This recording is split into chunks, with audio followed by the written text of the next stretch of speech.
Hi అందరికీ నమస్కారం. ఈరోజు రెసిపీ వచ్చేసి పాతకాలం పద్ధతిలో అమ్మమ్మ వాళ్ళ స్టైల్లో సొరకాయ పచ్చడిని ఎలా తయారు చేసుకోవాలో చూపించబోతున్నాను. సొరకాయ తినడం వల్ల హెల్త్కి చాలా మంచిది, వాటర్ కంటెంట్ ఎక్కువ ఉంటుంది. సొరకాయతో చాలా రకాలుగా తయారు చేసుకోవచ్చు. వారానికి ఒక్కసారైనా ఏదో ఒక రకంగా తయారు చేసుకొనైనా తినండి, ఆరోగ్యానికి చాలా మంచిది.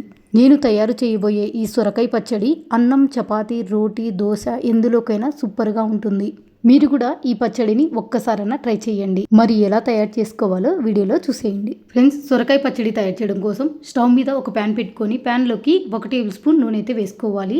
నూనె వేడవగానే ఇందులోకి 1 కప్పు పల్లీలను వేసుకొని మంట సిమ్లోనే పెట్టుకొని కలుపుతూ దోరగా వేయించుకోవాలి.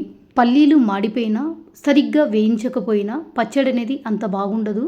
కాబట్టి మంట సిమ్లోనే పెట్టుకొని పల్లీలను బాగా కలుపుతూ దోరగా పల్లీలని వేయించుకోవాలి.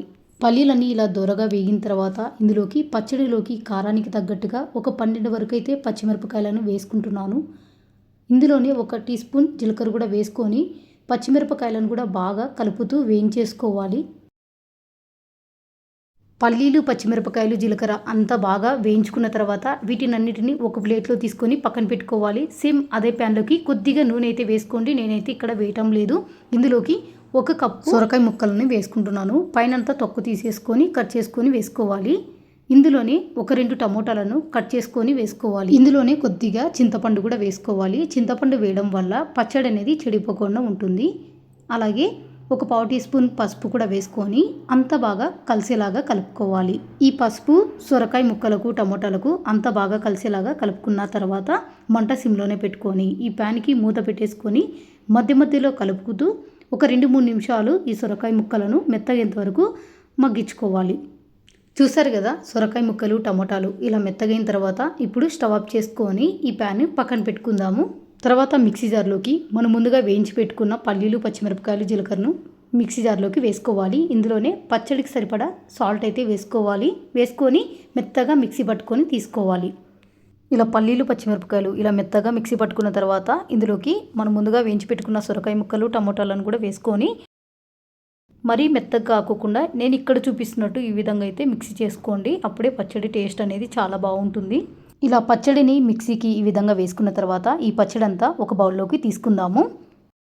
ఇలా పచ్చడి అంతా ఒక బౌల్లోకి వేసుకున్నాక ఈ పచ్చడికి పోపు అయితే తయారు చేసుకోవడం కోసం స్టవ్ మీద ఒక చిన్న కడాయి పెట్టుకొని కడాయిలోకి ఒక 2-3 టేబుల్ స్పూన్ల వరకు అయితే నూనె వేసుకొని వేడి చేసుకోవాలి.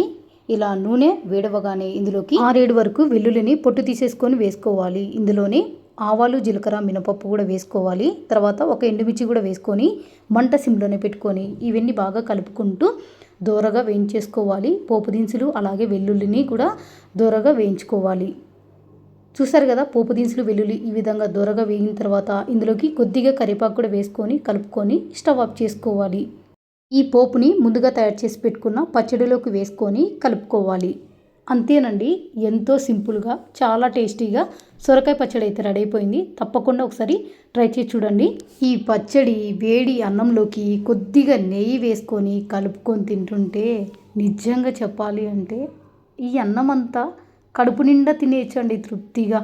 అంత బాగుంటుంది, కమ్మగా. ఎన్ని కూరలున్నా సరే ఇలాంటి ఒక పచ్చడి ఉంటే చాలండి, నిజంగా తృప్తిగా కడుపు నిండా తినేయచ్చు. నాలాగా పచ్చడి అంటే మీలో ఎంతమందికి ఇష్టమో కామెంట్ చేయండి. ఫ్రెండ్స్, మరి ఈ పచ్చడి మీరు కూడా ట్రై చేసి ఎలా వచ్చిందనేది కామెంట్లో షేర్ చేయండి. ఫ్రెండ్స్, మరి వీడియో నచ్చితే లైక్ చేయండి, షేర్ చేయండి, అలాగే ఛానల్ని సబ్స్క్రైబ్ చేసుకోండి.